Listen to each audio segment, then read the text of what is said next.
we can't have some crazy stories without one of them coming from the Georgia. You're listening to the Help Me with HIPAA podcast, where HIPAA and humor collide to make learning fun. Your delightful hosts are Donna Grindle and David Sims. Relax, HIPAA help is on the way. This is Abigail from Arthritis and Rheumatology in Atlanta, Georgia, and you are listening to the Help Me with HIPAA podcast. Thank you for that intro. I am David Sims of HIPAA for MSPs and Security First IT, and joining me is Donna Grindle of Carden. Happy anniversary, Donna. Aw, it makes me feel so special. You are. You're the kind of special that you don't want to be, but you're definitely special. I know I'm special to you. Yeah. Just like you are to me, David. Yeah. So, yeah. No sarcasm in that statement. So interestingly enough, you and I have been doing this podcast for 5 years now. For 5 years. Isn't that crazy?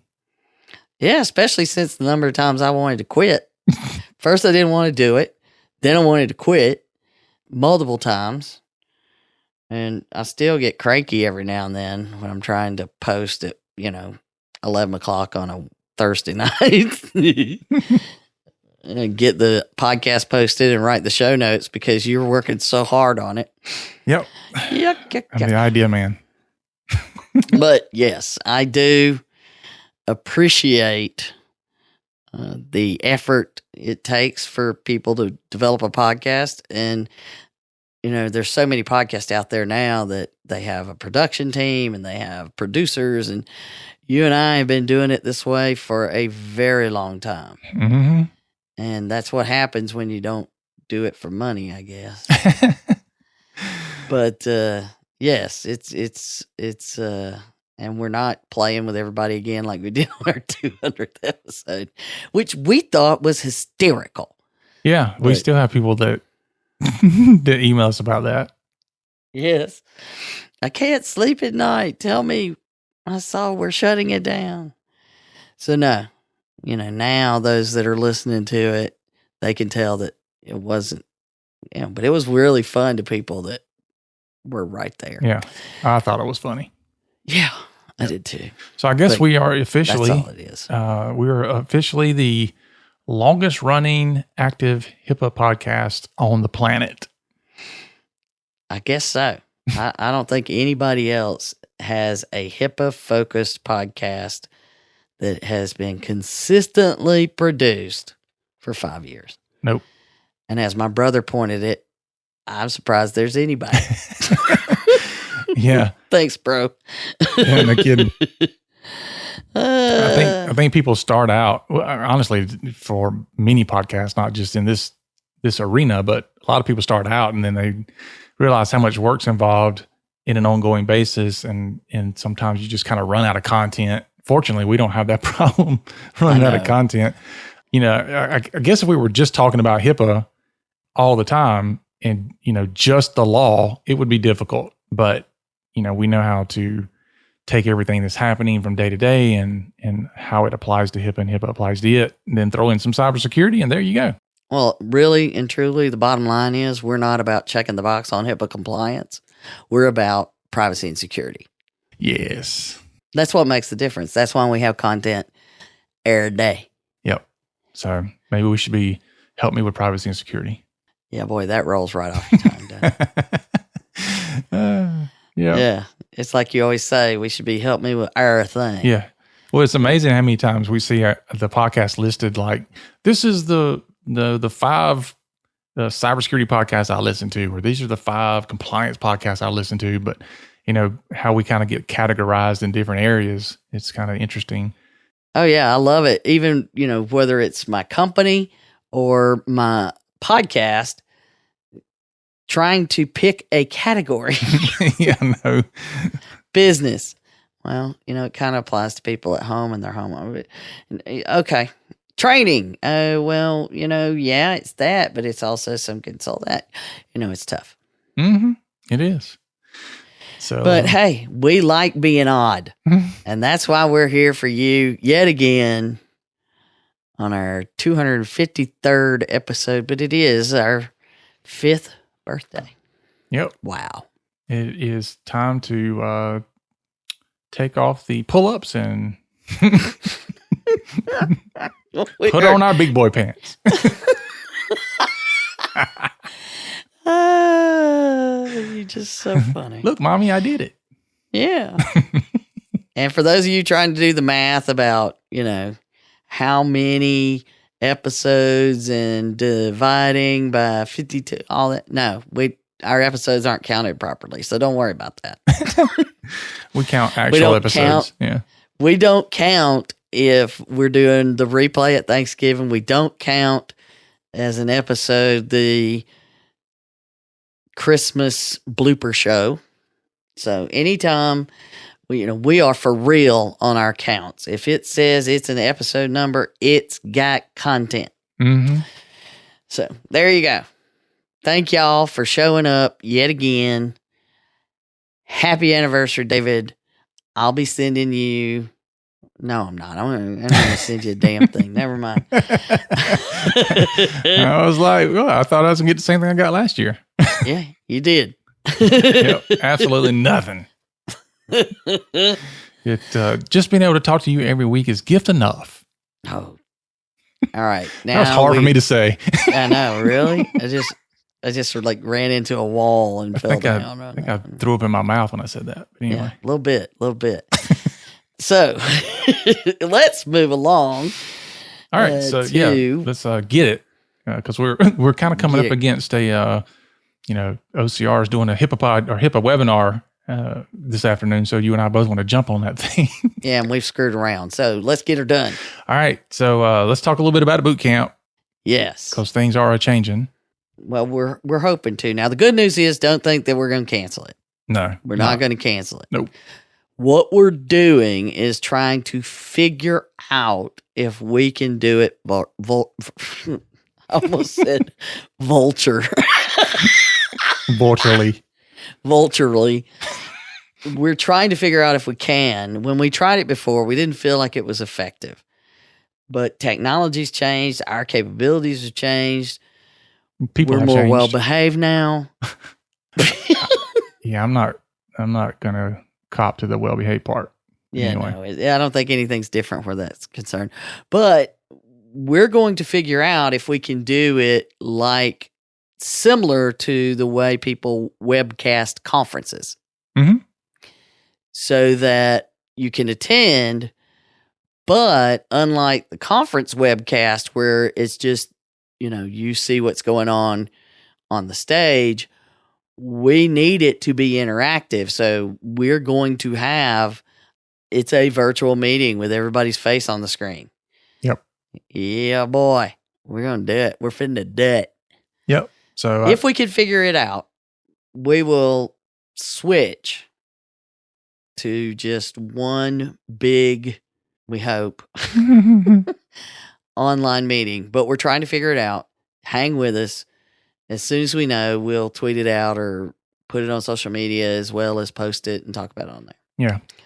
And just so the listeners know, when we say figure it out, we're not trying to figure out the technology. So thanks for all the IT guys, but I know them because I am one of them. I would be sending an email. Here's how you do it. I know, right? The problem is how many different ways we could do it. I just we started talking about it this morning. David had to turn on the video to show me 6 different lighting and camera options and how many different mics we could plug in. And yeah. I've got a whole studio of stuff. So it's not technology, it's logistics.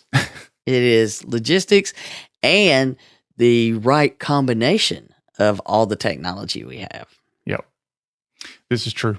But the hardest part is, just getting people to participate in the same way as if they were live. That's the challenge. That's the challenge with anybody who's ever done webinars or meetings, is to try to get people to participate. Engagement. Yes. And it's a key element of the way that we do the boot camp, which is why we keep them small. Mm-hmm. And we will keep this small. I mean, it's not like there's going to be 50 people in this thing. Yeah. No, even though we can do a bunch of people if we wanted to, if it was a typical webcast, that takes away from what we're trying to accomplish. Value. Because, it's not just, hey, listen to us, give you information for a couple of days. It's, we're going to give you that information. Then we want to help you through that individually. And so we obviously couldn't do that if we had 100 people attend. No. Or even 50. We'll see. So stay tuned. Yep. So we'll have something coming out. You just have to keep listening. All right. So are we ready to just jump right into things? Yeah.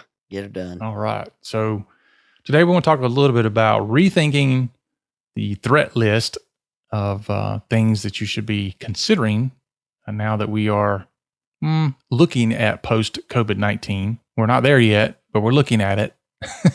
Right. But we need to go ahead and start planning for it. And so that's what we're going to talk about today, because I think there's a lot of stuff that people don't realize it's going on. And in some cases, it's things that we really didn't have to pay much attention to before this, and now we kind of have to. Well, in a lot of cases, it may be going on now. Mm-hmm. So not only should you get a plan for dealing with it on the back end of this, whatever that may be or when it may be, but also dealing with it right now. Start figuring out how we can do it, because it's rethinking your threat lists. Yep. And we had enough trouble getting people to at least agree that certain threats were high risk and we needed to mitigate them. Mm-hmm. So these kinds of things are a key element of making sure that you've got everything covered. If you don't have it on your list of things to worry about, it really will never get a check mark next to it, will it, David? Like your to-do list. Yeah. Yeah. Don't burn. I was doing so well ignoring that. So it's best that we now start thinking about these things. The heat of the crisis may be at different places as we move forward, but these problems are universal. Mm-hmm. And in fact, in a lot of cases, worldwide. But at some point, the privacy and security, it will proverbially hit the fan. Yeah. Stuff's going to hit the fan. Yeah, because the downside is, before now, you still have people approaching privacy and security with the mindset that that's just not important right now. And with what's going on currently, it even pushes it further down, which is great for the bad guys, not great for everybody else. Well, and there's so many discussions about, well, we're going to start telling everybody who has COVID. Mm-hmm. And that's not an acceptable way of doing it. In the privacy world, that is horrifying. Because am I also going to tell you everybody that has cancer? Am I also going to tell you everybody that has the flu? Because the flu's contagious too. So we've got to, yes, this is 10 times worse than the flu if you're in those categories. And unfortunately, you don't even know for sure. There's so many young people that have had, it's either it doesn't bother them at all or it really causes problems. And we're hearing about strokes and all these things in young people that no one can understand why the virus is doing that. So there's a lot of confusion. So just deciding we're going to tell people who has stuff, it's one thing when it's a first responder, we can potentially figure things out, but we don't need to post it in the paper. Yeah, it's a very slippery slope when we start giving up our privacy. Yeah, the slippery slope argument is always, well, yeah. I don't have to tell you. I've never known the government, and of course anybody can correct me if I'm wrong, and because I can delete emails. But I've never known the government to take something away and then give it back. So it gets confusing in so many ways, but it's even more so for me. And when we start talking about these threats, it'll make sense. What I'm concerned about is It's not so much. If the government makes a decision to do something and they're doing it, things happen. What I'm worried about is once the cat's out of the bag, now everybody's going to let everything out of the bag. Oh, yeah. Well, that's what I'm worried about is we see if there's no discipline, there's no discipline. It's always what I've always said, and I know that you feel the same way. Lack of disapproval implies approval. Of course it does. Yeah. So if you're going to see me doing it and say or do nothing, I'm going to do it. Yeah. Must not be a problem. Or there's no serious repercussions. Yeah. I'm going to do it. All right, we had a problem getting people to protect this information beforehand. Right. When there wasn't a pandemic. Exactly. So it's more so, and I wouldn't even call it a slippery slope because that kind of implies that it picks up speed as it goes. Mm-hmm. It just falls off a cliff. Off the rails. Yeah, it's done because we struggle enough. And when we look at these, let's just start by,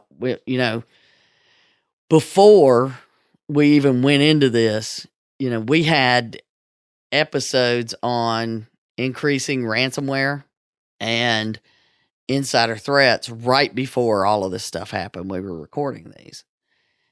And wow, that was scary then. Mm-hmm.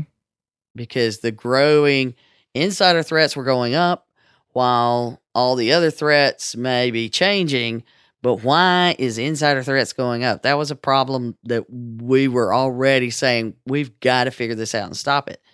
But then you add to it that the ransomware gangs are now spending time. They're not just letting something run and hitting you then. How do you know you've been hit? That's the end of it when things get encrypted. They've been in there now. They're lurking around. They're doing reconnaissance. They're making sure they get as much as possible. Then if you don't want to pay the ransomware amount, then they're threatening to post your data. So it's been exfiltrated. Mm-hmm. All bets are off in healthcare. It's out there. Yep.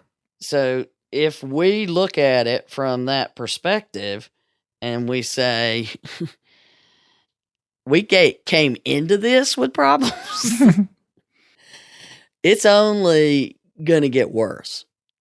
And the stories that I came across prior, like it was on our list of topics to cover before our list of topics to cover got updated with COVID stuff. It's certainly indicative. There you go, David.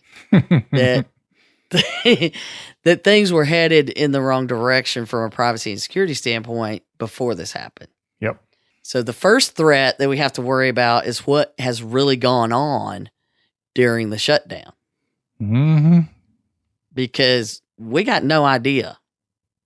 No one had effective plans. How many times did we preach about having an effective plan?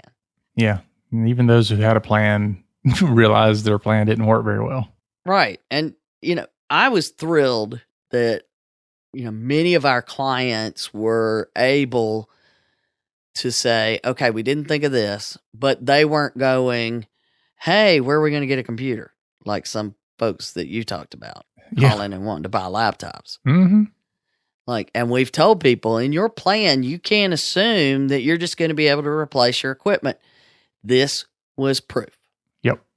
If you didn't have a decent enough plan in the first place, and then you're slapping and patty caking things together, and I got a guy, mm-hmm. IT, that doesn't understand security, they may understand how to set up RDP. Oh, yeah. What was the increase that we saw? Wasn't it like 100-something% increase in exposed RDP ports? Yeah, it was something crazy. We just started a project this week for a Council of Aging group, and they fall under HIPAA. And the reason why we brought in on the project is because the previous IT guy, it was a company, but it was a one-man company. He basically couldn't finish the project, and so we come in, and And he, good for him. He convinced them they needed a new network.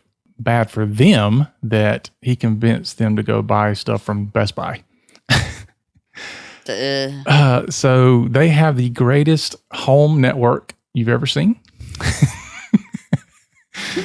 But none of it is what they are supposed to have, and none of it can do the security that they have to have. So completely waste of time and money. It's probably been about 8 years since you could even think about maybe a tiny little office using that equipment. And even then, it was starting to get risky. Today, that's just... I don't like using it at home. No, and it just goes to show people don't understand that there's a big divide between those people who can make something work and those people who know how to do things properly. And exactly. Can you set up a network to make it function? Yes, I can. Can you set up a network that's secure and function properly and covers everything I have to have for compliance? That is a minimal number of people that can do that. It's certainly a lot less than people that can make it work. Oh yeah. Yeah. And it's only because they don't understand the complexities of what they're getting into. They don't know what they don't know. Yeah. Yep. And unfortunately, and they assume they know. Yeah. And the other unfortunate part is, like we talked about last week, the clients don't know what they need to know to even know if the IT guys tell them something. So it's just it's a vicious circle. But anyway. Yeah, it is. And, we've got now this increase, which we already had a problem with. We have an increase in phishing and website drive-by malware. Those are running rampant. We even got this last week or so, we are a G Suite company, so our email is being filtered really well. We rarely get spam making it all the way through or malware, any of that. A lot of the phishing stuff gets stopped. Mm-hmm. We're getting stuff getting through. I mean, for the first time in I can't remember, I'm having to report things as spam and problems. Yeah. And we got one through on the Help Me with HIPAA address today. I got some through text messages this week. People that they can help me get my PPP funds quickly, even though I got a letter from the Small Business Administration that says we ain't got no money. Yeah, well, hopefully you'll get the new money of the money. And we'll see. Yeah, if you're in the list, hopefully you can get the new money of the money. Yep. But there are, it's not going to get better; it's going to get worse. Mm-hmm. And we know that, but here's the thing that I went looking to say, okay, we need to put, the stake in the ground so that we know where we're going and where we were and how things are changing. If we don't pay attention to the trends, we can't fix things when they're starting to go wrong.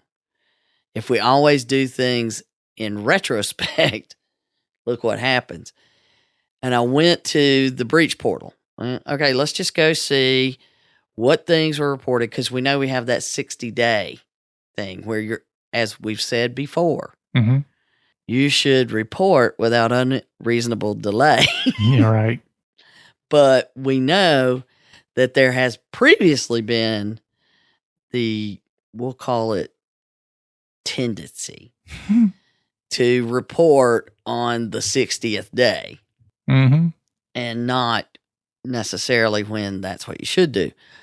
But when you got that 60-day rolling number, where are we now? What breaches would we be hearing about right now? 60 days, we're just now getting into the things that would have happened well into 2020. And I looked at, okay, how many over 500 breaches were reported by the end of February, just January and February. So that was 91. 91 breaches. By the end of February, you were getting the things that had occurred, end of December, into January and February. So you're getting stuff that's current. right? Right. And then I said, okay, March. I just looked at all of March because, that's easier than saying, what dates did things happen? March through April 17th, there were 52 reported. Okay. Okay, so we're at roughly, 150. 350 was what was expected last year, and they reported 375 or something like that. It may have been more. I can't remember the total number. Yeah, so we're on track to do a lot more than that. Exactly. And we haven't even people haven't found breaches. We know that. Yeah. So when we're, what are we going to do? What are we going to find when we start looking? So I encourage you to find ways to start looking now. Because snooping, come on, we just talked about it. Mm-hmm. Everybody thinks they have the right to know everything about everybody. Well, maybe they don't have coronavirus. Maybe they have something else they don't want you to know. You don't go look at all your neighbors' records because you can. Yeah, that'll happen. Mm-hmm. You've got people that, all kinds of things. So we know that we don't know what happened in the interim and while we were slapping all this stuff together. And even the people that had a plan still had to do additional things, not as bad as the ones that had no plan. And, we hope they got their hands around it. But all the people that didn't have their hands around it, what kind of mess are we going to find as we start looking? Yeah, it's going to be a mess. Right. So we got that problem. And some people are going to be like, I'm not going to look. It's like, I know that Jason's standing behind me with a butcher knife, but I'm not going to turn around. Like that commercial. Why don't we just get in the running car? No, go hide behind the chainsaw. Yeah. I actually had somebody tell me the other day, they were talking about, they were in the house and they heard something behind them. And she's like, I just didn't want to turn around and look at it. I was like, why?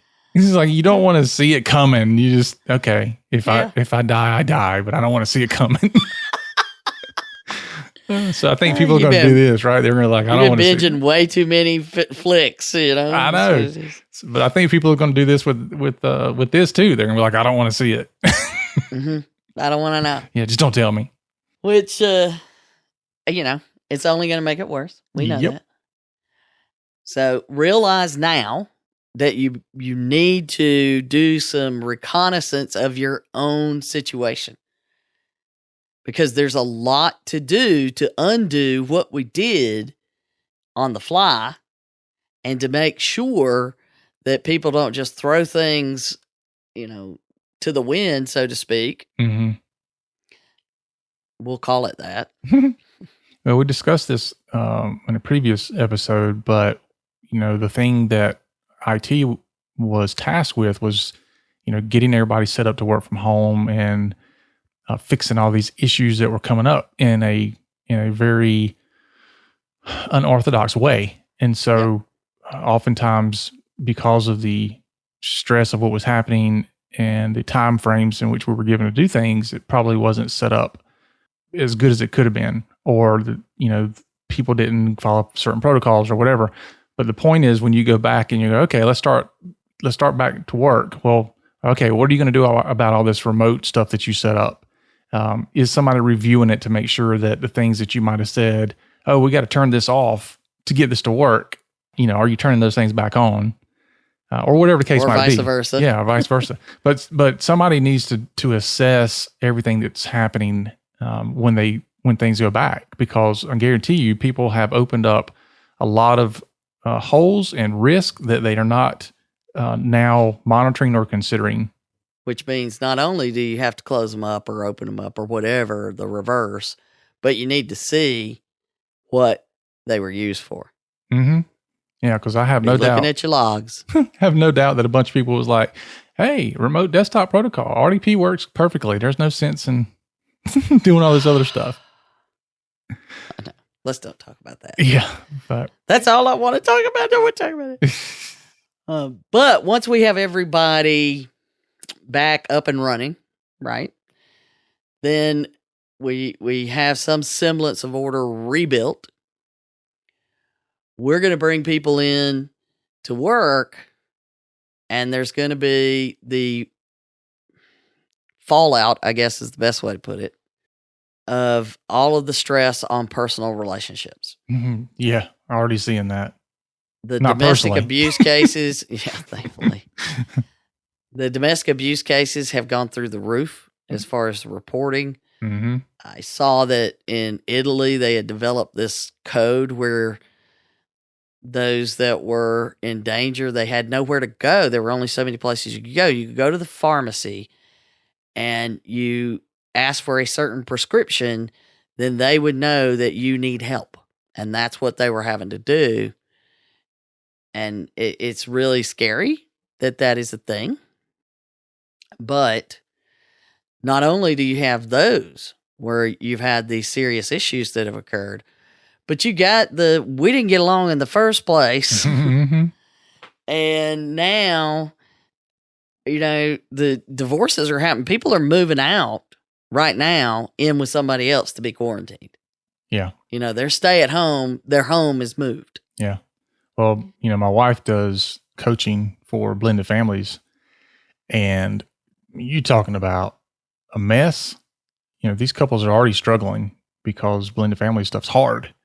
Step families are hard. Well, now you've got some kids that they're not being given to the other parent, or the other parent isn't taking them because they're doing quarantine, and then some people are stuck with kids that they're used to having them week on, week off, and now they've had them for an entire month. Mm-hmm.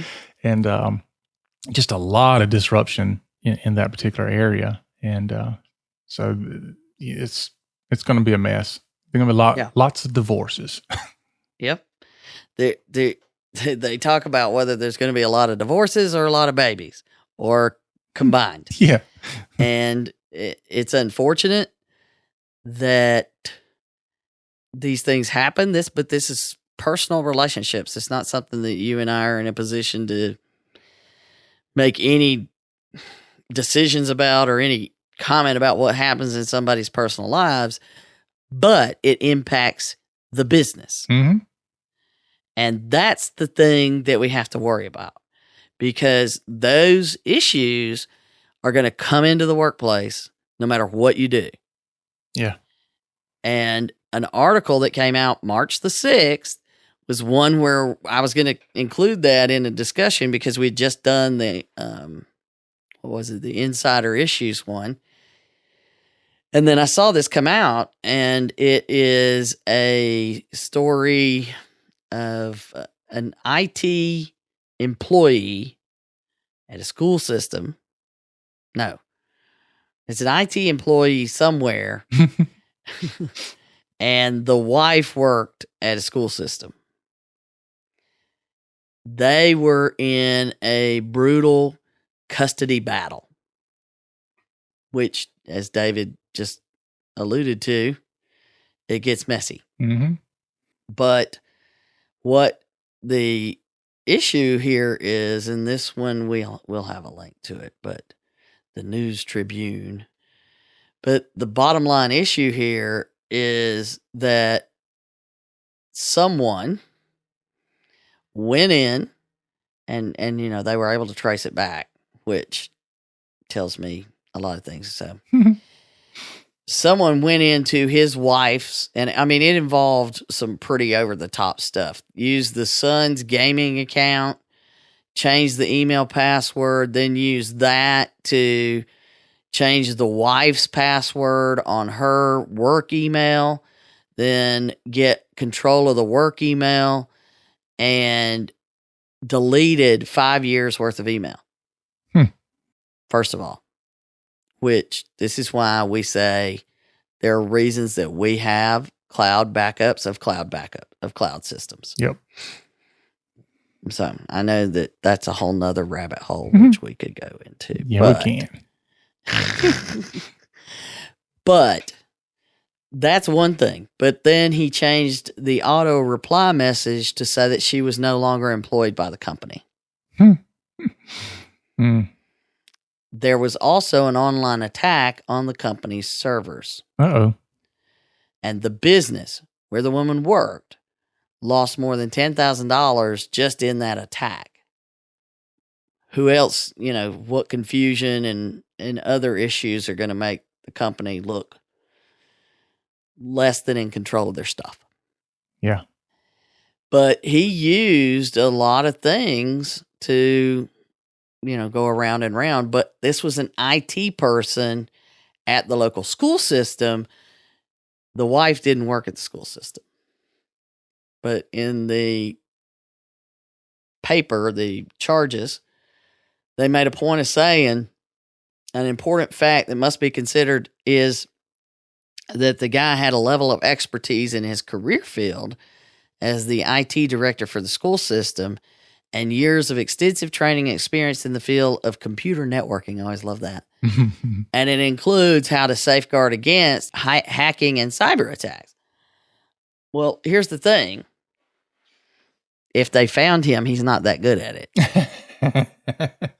Well, there's a different level of knowledge when it comes to protecting versus attacking. Yeah. That's what we're saying here. So first of all, but the second part of it is that they have the big issue of this invasion, and you've got who knows what was in that email. They're not even talking about that. What if this is healthcare where she works? Mm-hmm. Who knows? We're not hearing about that.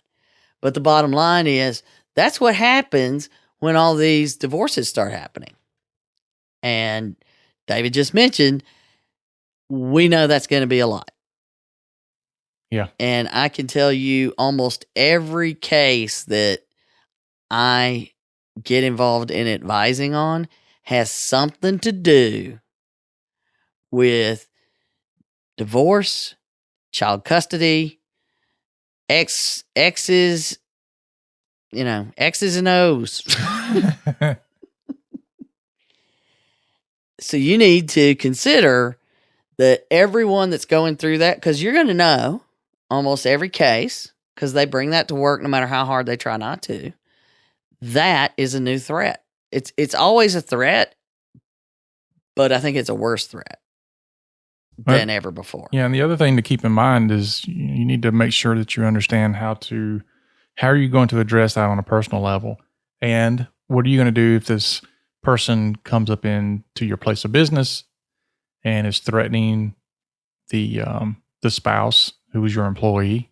Yeah, because we talk all the time about having a process to handle, active shooter and workplace violence and things like that. And, stuff, times like this push people. Mm-hmm. And to me, okay, we've had a case before where the spouse was a law enforcement officer and showed up in uniform with the gun on and all of that, demanding their spouse's medical records, which had been told, the staff was told they're not going to get it. And he is pitching a fit out in the lobby. And, this is involving a lot of people, because you've got a law enforcement officer demanding something that creates a whole new level of complexity in any situation. Mm-hmm. And so you've got to look at the big picture of what kinds of things will be going on, but particularly how that could impact your office. Yeah. Now, the next part of it is all these personal stresses. That situation is going to be exacerbated, because I got to throw that word in there now. All those kinds of words. By these economic hits that everybody's taking. Mm-hmm. I mean, we're all struggling. I feel fortunate that my job and what I do, I'm in a better place than most. I can't even comprehend the place that some people are at. Yeah. And what they keep going up on unemployment benefits, my people will quit. Well, yeah, the unfortunate thing is that you don't have health care and you don't have benefits, and I don't think many people get that. Yeah. But once you say, okay, well, better find you some health care, better find you some other stuff. Mm-hmm. All the people that are doing that. But ones that I struggle with are the ones that say, I live in the household. Like if somebody lived in the household with me and then they were required to go out and go to work, then I would have to figure out a way to be isolated from them because I'm high risk.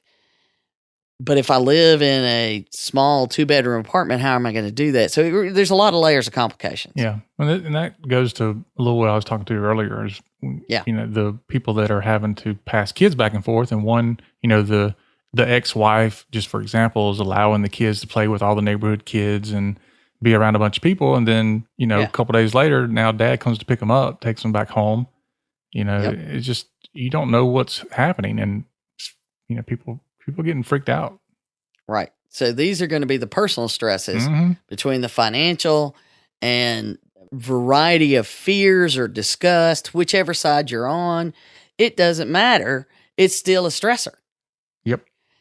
And that is going to make things even worse from a personal standpoint. Mm-hmm. And whether they're angry at each other, or they're angry at the businesses, they're angry at the government, they're angry at the coronavirus. It doesn't matter who they're angry at. When people reach that stage, they become irrational, spiteful, those kinds of things. Plus, they need money. So they'll do things for money. Yeah. And you're going to have all of those things at play.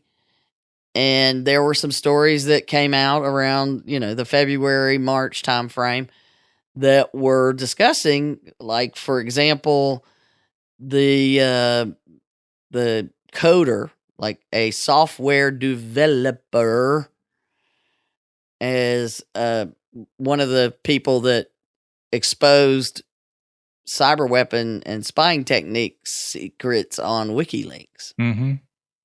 Well, when you have that, and it was, they were prepared to do anything to betray the agency, is supposedly what they're saying. But it was a planned thing to get back at the people who had wronged me. Now, I've got people that have these kinds of skills. Now, whether they're good at covering them up or not, that's a different thing. But they have these kinds of skills, and they've been sitting there stewing. Mm-hmm. Not only what have they been doing, but what have they been planning? Yeah. And there's no telling how many people have been furloughed or otherwise, and the organization has not removed their access to stuff. Right, because we did this on the fly, so no one's done the offboarding. Right. The termination checklist have not happened, which is another part of what all's happened while that hadn't happened, and how quick can you make it happen now that you know you need it to happen, because you just heard us say it needs to happen. Well, and a lot of people are like, we plan on bringing them back, so why would I remove their access? Right. I would remove it. I know, because what are we talking about? Yeah, I mean, these are the things. And, if you've thought about it, great. But another story that came out, and of course, just like always, we can't have some crazy stories without one of them coming from the Georgia. And this one came out in February, where an MSP employee, and we just talked about MSPs, right? Yep. An MSP employee got arrested for trying to sell information to take over cloud servers for they left. They were a former engineer. They were former systems engineer at an MSP, and they posted online, "Hey, I'm selling access to this system," let's just say. Mm-hmm.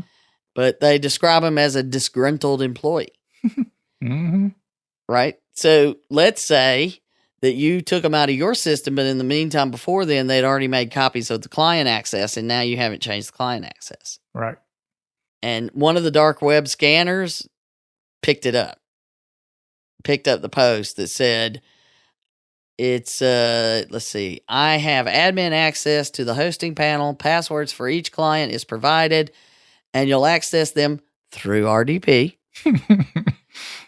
The client list is sort of extensive with about 20 in total, notably several law offices, accounting firms, food industry company, a pharmaceutical company, a job staffing company, etc.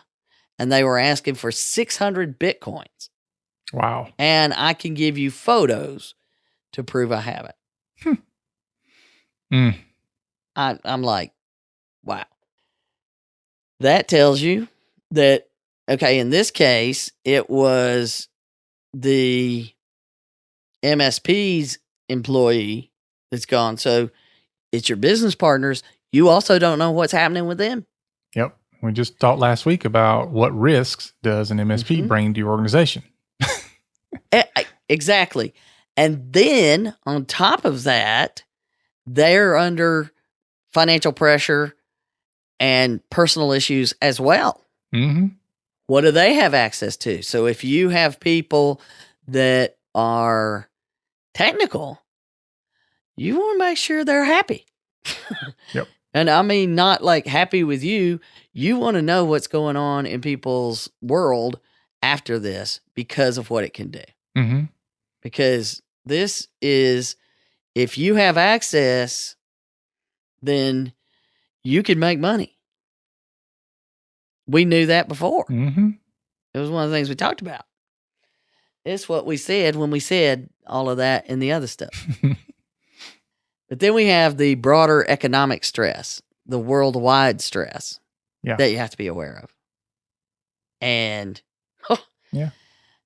April the 13th, there was a post that said cybercrime may be the world's third largest economy. Yeah. Who says crime doesn't pay? Apparently it pays pretty freaking well. I was wondering, you were waiting on that one. That's why you were being so quiet. He was ready for the going to the next step. I got something to say. Yeah, hurry.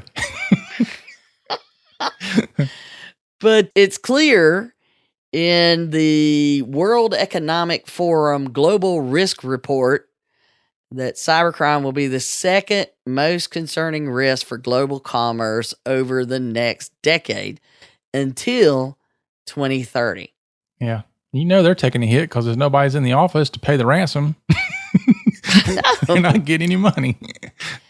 But, they're sending crazy things. And the point that they made in this article is to put the size of their economy in perspective. So Walmart is America's biggest firm earnings. So $514 billion in revenue. Mm-hmm. Cybercrime earns 12 times that. Oh gosh.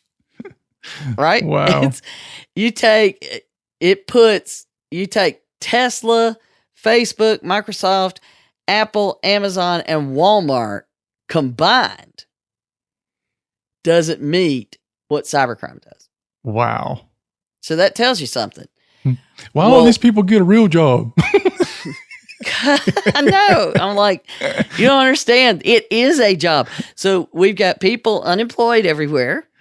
Yeah. And the criminals are like, hey, we got jobs galore. Bring it in. It reminds me of the cyber criminal that you talked to that time. And he's like, if you would hire me, I wouldn't have to do this. Exactly. Yeah. I wouldn't have to do this work if you would just hire me. And I'm like, not going to happen. That was that moment where I was just like, what do you say to that? But, it's fun to talk to them from time to time just so you can get that kind of stuff. But I mean, quite frankly, some of them, they're just literally trying to put food on the table. Yeah, they're just like everybody else. You got to pay the rent. You got to feed people. It's no different than anybody else in today's world. It's not some lone wolf down the basement in a hoodie. Mm-mm. It's people just got their lunch going to the office. Yep. And that's the difference that people don't understand. And add that now they're got the economic hit. They're going to have people that they'll have more access to help them. They're going to have the data that people weren't paying attention to that they've been able to steal. And they're going to have all of these fears, frustrations, economic issues to feed off of.